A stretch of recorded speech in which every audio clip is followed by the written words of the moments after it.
What causes motion? To provide an answer to this question, we have to understand the concept of force. Intuitively, we think of a force as a push or a pull, resulting from the interaction between two objects. When the interaction ceases, the two objects no longer experience the force.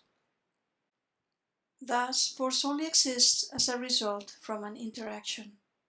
No object possesses force on its own, and an object cannot exert force on itself. Some of the forces you will work with in this physics course are the weight, not to be mistaken with an object's mass. This is the force caused by the gravitational pull of the earth of an object.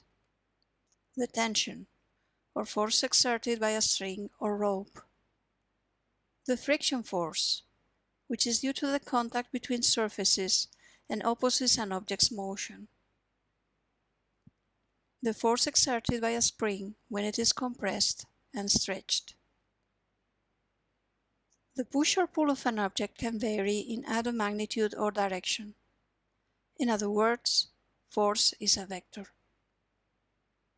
When multiple forces are acting on the same body, they add up following the rules for vectors, as in these examples.